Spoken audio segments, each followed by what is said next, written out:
కాంగ్రెస్ పార్టీలో 4 ఎంపీ సీట్లపై ఉత్కంఠ కొనసాగుతోంది. ఇవి ఎవరికి దక్కుతాయోనని కాంగ్రెస్లో విస్తృతంగా చర్చ జరుగుతోంది. మరోవైపు ఆశావాహులు రాష్ట్రంతో పాటు ఢిల్లీలో లాబియింగ్ చేస్తున్నారు. అయితే టికెట్ ఎవరికి వచ్చినా అందరూ కలిసి పనిచేసేలా నేతలతో మంతనాలు చేస్తోంది కాంగ్రెస్ హైకమాండ్.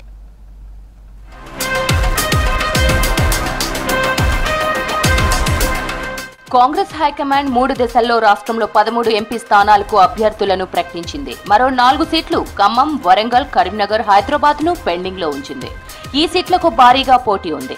అందులో ఖమ్మం సీటు కీలకంగా మారింది. డిప్యూటీ సీఎం బట్టి సతీమణి నందిని, మంత్రి పొంగులేటి శ్రీనివాసరెడ్డి సోదరుడు ప్రసాద్ రెడ్డి, మరో మంత్రి తుమ్మల కుమారుడు యుగేందర్ ఈ సీట్ను ఆశిస్తున్నారు. అయితే అక్కడి నుండి బీసీ విద్యార్థి నేత లోకేష్ యాదవ్ ను బరిలో దింపాలని బీసీ నేతలు డిమాండ్ చేస్తున్నారు. మరోవైపు ఖమ్మం నుంచి ప్రియాంక గాంధీని బరిలో దింపాలని సీఎం రేవంత్ రెడ్డి ఏఐసీసీ పెద్దలను కోరినట్లు సమాచారం.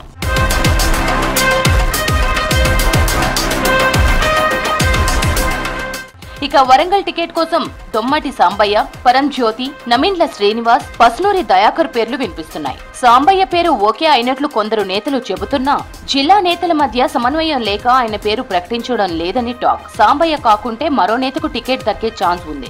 ఇక కరీంనగర్ టికెట్ కోసం ప్రవీణ్ రెడ్డి, రాజేందర్ రావులు తీవ్రంగా ప్రయత్నిస్తున్నారు.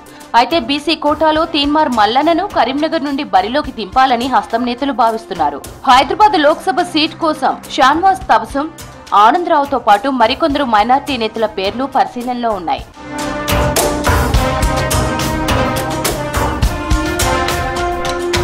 పెండింగ్ సీట్లపై ఈ నెల 31న మరోసారి ఢిల్లీలో సీఈసీ సమావేశం జరగనుంది. అప్పటిలోగా పెండింగ్ సీట్లపై నేతల మధ్య ఏకాభిప్రాయం వచ్చేలా కసరత్తు చేస్తోంది హైకమాండ్. అందులో భాగంగానే AICC screening committee chairman Harish Chaudhary Hyderabad కు వచ్చి ఇన్ఛార్జ్ దీపాదాస్ మున్షితో పాటు పెండింగ్ సెగ్మెంట్లకు చెందిన మంత్రులు, నేతలతో భేటీ అయ్యారు. 4 పెండింగ్ స్థానాల నుండి టికెట్ ఆశిస్తున్న ఆశావాహులను పిలిచి మాట్లాడారు. పెండింగ్ సీట్లలో టికెట్ ఎవరికి దక్కినా పార్టీ గెలుపు కోసం పనిచేయాలని దిశానిర్దేశం చేశారు.